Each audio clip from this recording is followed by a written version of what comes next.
Hello, positive thinkers. So in this video lesson, I am going to teach you on how to solve problems about series of operations using the GEMDAS.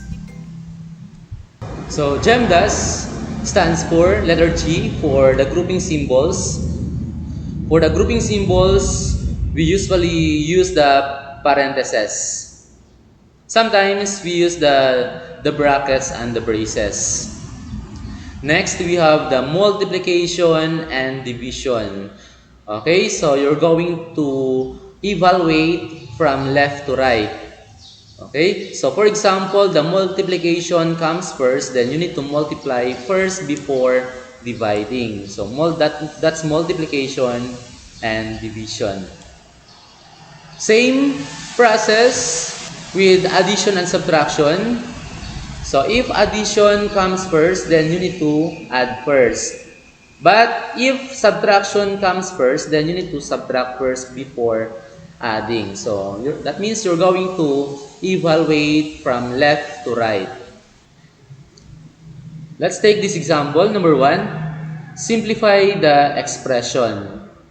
So we have 6 plus 3 times 2 minus 5.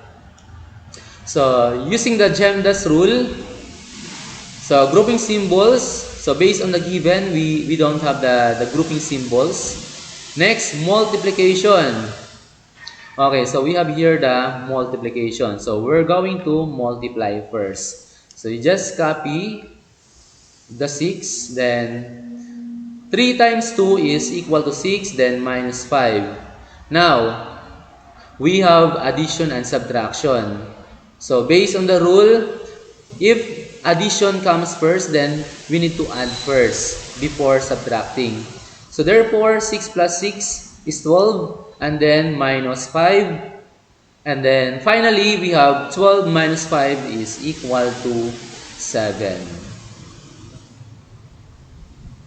Okay, so again, based on the given problem, we have addition, multiplication, and subtraction. So you need to multiply first, next, add, and then subtract. Number 2, 36 plus 16 divided by 2 times 3 minus 7. Okay, using the GEMDAS rule, grouping symbols. Next one, we have multiplication and division. Multiplication and division. Okay, based on the given problem, division comes first, so we need to divide first before multiplying.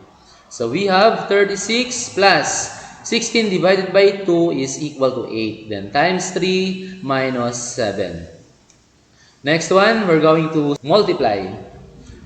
So we have 36 plus 8 times 3 is equal to 24, then minus 7. And then we need to add first. 36 plus 24 is equal to 60, and then minus 7 will give us 53. Again, you need to divide first because division comes first based on the given problem. Next one, multiply. Third, add. And then the last step is subtract.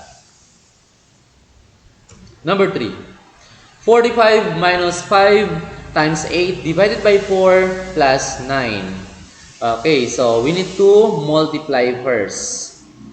So 45 minus 5 times 8 is equal to 40 divided by 4 plus 9. Right, next one, we need to divide. So we have 45 minus 40 divided by 4 is 10. And then plus 9. Next, based on the given problem, the subtraction comes first. So we need to subtract first before adding. So 45 minus 10 is 35, and then plus 9 will give us 44. Okay, so again, you need to multiply first. Next step, divide. Next, subtract, and then add. Number 4, 27 divided by the quantity 5 plus 4 times 8. So using the GEMDAS rule, the grouping symbol, we have here the grouping symbol, the parentheses. So we're going to solve or evaluate inside the parentheses. We have addition inside the parentheses. So we're going to solve that first. So we have 27 divided by 5 plus 4 is 9. Then times 8. Next, we have division and multiplication. So we're going to evaluate from left to right. So division comes first. So therefore, we need to divide first. 27 divided by 9 is equal to 3, and then times 8 will give us 24. So again, grouping symbols, parentheses first. Next, division, and then after that, multiplication. Okay, number 5, we have the quantity 9 minus 3 times the quantity 2 plus 1. Alright, so we have here the grouping symbols. We have the numbers inside the parentheses, 9 minus 3 and then 2 plus 1. So we're going to solve that first, the numbers inside the parentheses. So 9 minus 3 is 6, then times 2 plus 1 is 3, and then the final step is you multiply 6 and 3 will give us 18. So again, first step, you need to evaluate the numbers inside the parentheses. Next, you multiply, and then you will get the final answer.